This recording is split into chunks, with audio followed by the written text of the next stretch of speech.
Olá, pessoal! Está começando o Momento Papo de Mãe. Displasia de quadril. Você sabe o que é? Muitos bebês nascem com esse problema que pode ser identificado logo após o nascimento. A displasia é uma luxação congênita que prejudica a estabilidade das articulações por causa do mau encaixe do fêmur com a bacia. O diagnóstico precoce é super importante para que o tratamento comece logo e garanta bons resultados. Há vários tipos de displasia e é fundamental cuidar direito para que a criança tenha um desenvolvimento saudável. Quem vai tirar nossas dúvidas é o ortopedista pediátrico Alexandre Lourenço. E vamos conversar também com o casal Suzana e Sandro, pais da Luísa, de 1 ano. Suzana, qual é a displasia da Luísa? Ela foi diagnosticada com a displasia de quadril, com um dia de vida. Dos dois lados? Porque parece que pode ter de um lado. Dos dois lados. Dos dois. Isso. E era leve, moderada? Não, dela era o grau mais elevado que tinha do lado esquerdo e do direito era um grau a menos.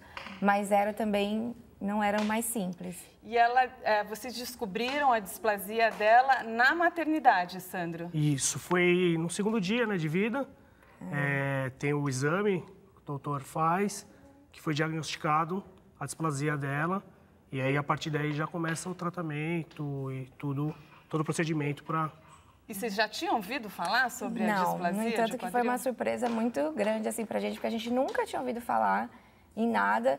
Então, quando a gente teve a notícia, por mais que os médicos explicaram, a gente ficou super preocupado, a gente só pensa coisa ruim, enfim, foi uma novidade que a gente não esperava. Então, daqui a pouco vocês contam sobre o tratamento.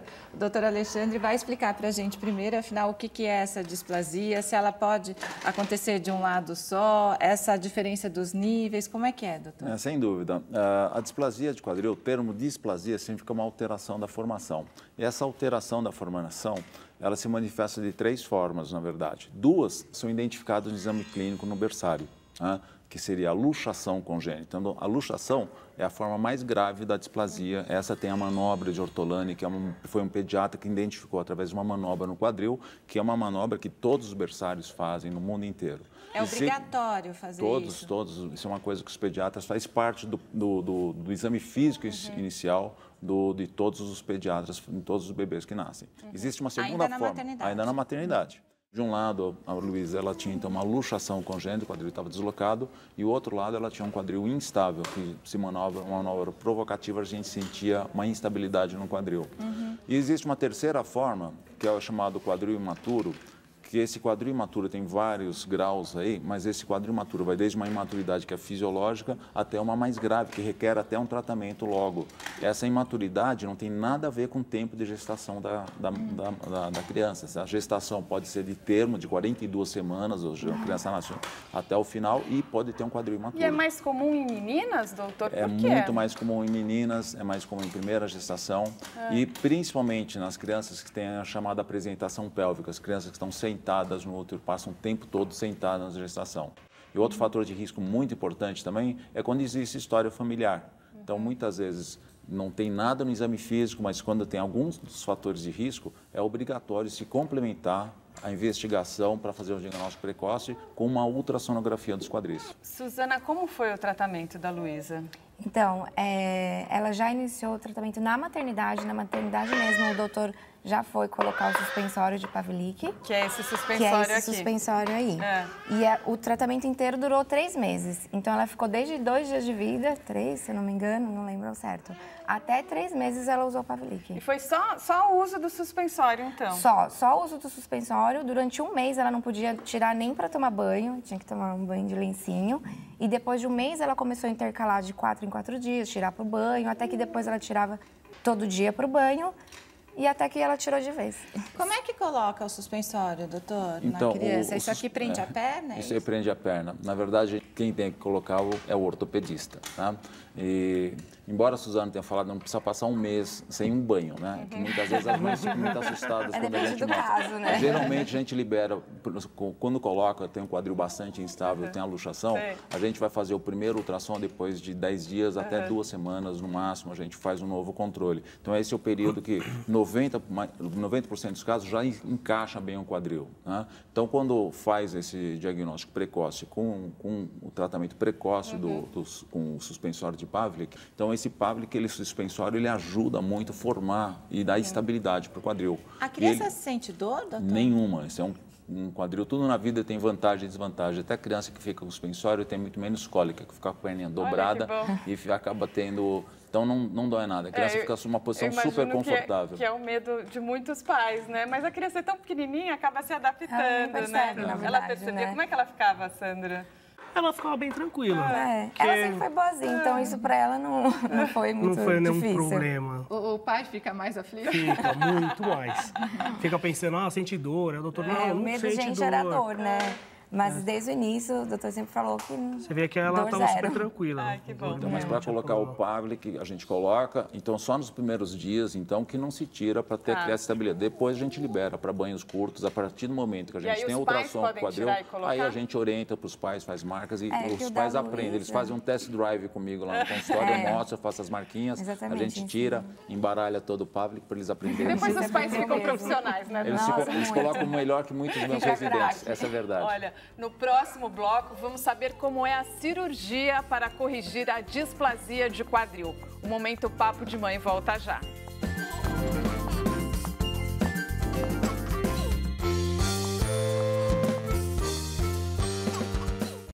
Estamos de volta com o Momento Papo de Mãe e o tema hoje é displasia de quadril.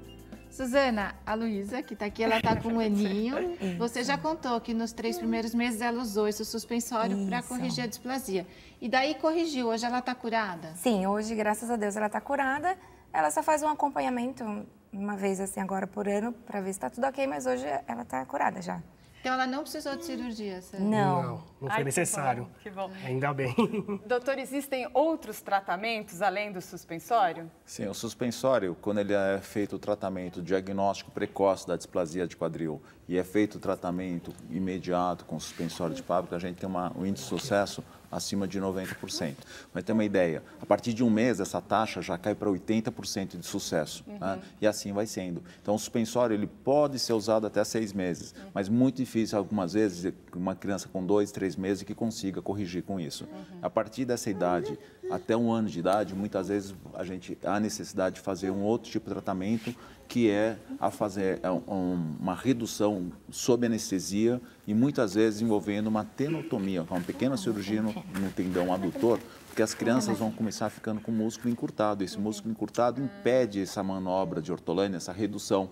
Então, muitas vezes a gente tem que levar para o centro cirúrgico, fazer essa tenotomia, fazer a colocação desse gesso e essa criança vai ficar com gesso por 2 a 3 meses, muitas vezes. Fiquei curiosa com o seguinte, e a criança que não trata? O que acontece com a criança que não trata isso? Então, infelizmente, mesmo no grau mais grave, que é o que a Luísa teve, não dói.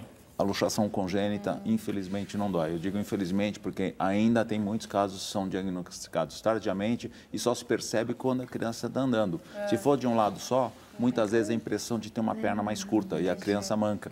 Se é dos dois lados, muitas vezes a criança até anda rebolando e a mãe acha que não vê problema nisso. E quando a gente vai ver, tem uma luxação bilateral dos quadris. Então, doutor, o que os pais precisam ficar atentos quando a criança ainda é pequena, ainda é um bebê? Primeiro, estar atento se a sua filha, seu filho foi pélvico, se passou a gestação toda, é um fator de risco importante. Vai ficar sentada. A criança que ficou sentada. A criança, essa gestação pélvica tem 25% de risco de ter displasia. A criança que fica sentada durante a gestação. A criança que tem um metatarso ovário, que é uma forma de pé torto que o pezinho fica para dentro, também existe alguma associação com displasia. Então, os pais têm que ficar atentos para ver tudo isso também, que os pediatras também vão estar vendo, mas os pais sabendo que a criança tem um desses fatores na família, se tem alguém que teve displasia, se a criança foi pélvica, temos que ficar de olho, né? Ficar de olho. E tem que tratar para ter um desenvolvimento normal da Masha. Hoje ela anda sem problema nenhum. E mesmo a criança que é tratada precocemente, ela vai ter um desenvolvimento motor normal. Mas a criança que precisa fazer um tratamento com gesso, muitas vezes vai mais prolongado, e isso vai ser por 2, 3 meses, às vezes se usa até um pouco mais tempo de gesso, ou eventualmente um quadril, às vezes não é o que a gente chama redutível. Se essa articulação ficou fora do lugar muito tempo, aí tem que se fazer uma cirurgia aberta. Então, tem que abrir e limpar essa articulação para encaixar o fêmur. E, às vezes, tem que fazer uma cirurgia mais invasiva ainda, com uma osteotomia, que é um corte no osso da bacia, para fazer uma cobertura adequada. Então, o tratamento vai sendo mais agressivo de acordo com quanto mais tardio for esse diagnóstico. Que bom que o diagnóstico dela foi precoce, Exatamente. né? E aí a gente vê que tá ótima, né? Graças a Deus. Doutor Alexandre, tem um grupo grande no Facebook, né, de famílias com bebês que têm displasia de quadril e a gente separou algumas perguntas. Ótimo, sempre bom elucidar. Olha, a Lia Machado Oliveira, de Curitiba, no Paraná, escreveu o seguinte, ó. Quais são as metodologias de ultrassom e outros exames que são realizados para diagnosticar e acompanhar a displasia? Minha filha Laura, de 4 meses, foi diagnosticada com displasia e quadril subluxado. Nunca foram relatados graus, apenas que era tipo moderado. Então, Lia, o que você perguntou é muito importante. A displasia de quadril é diagnosticada primeiro pelo exame físico, mas alguns graus não são identificados pelo exame clínico e apenas o ultrassom vai poder mostrar. E o método mais usado é o método de Graf, que é o mais universalmente aceito.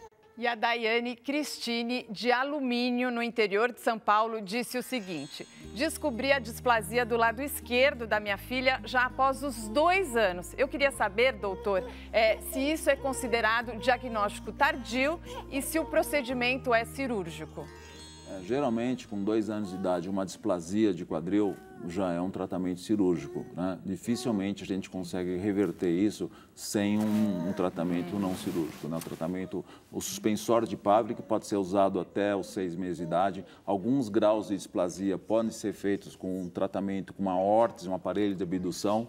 Alguns que podem ser feitos com o uso do gesso, mas que a redução que eu já expliquei anteriormente, que é colocar o gesso, mas uma criança com 2 anos, muitas vezes, com uma displasia, já tem uma indicação de, principalmente se for uma luxação, a luxação congênita, acima de 1 ano de idade, a maioria vai ser de tratamento cirúrgico. Tá legal, doutor.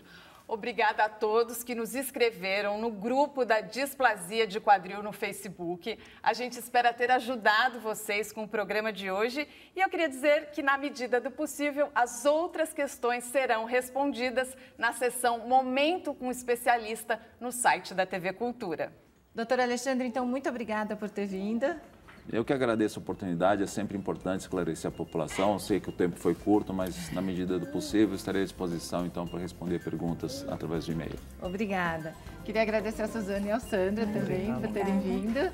E que bom que deu tudo certo, Sim, né? agora já está tudo bem. Obrigada, Luísa, também, que ela já redecorou o cenário e trouxe presente. Fez uma baguncinha. E andando para cima e para baixo, né? Para lá e para cá. O Momento Papo de Mãe fica por aqui. Hoje falamos sobre displasia de quadril. E a dica é esse livro para as crianças do Vinícius Campos, Conta Green. Até o próximo programa. Até, tchau. Então, para finalizar, devemos lembrar que o tratamento com suspensório de Pavlik, ele é indolor e pode evitar uma displasia na vida adulta, que muitas vezes leva à necessidade de cirurgias bastante invasivas por causa de uma artrose.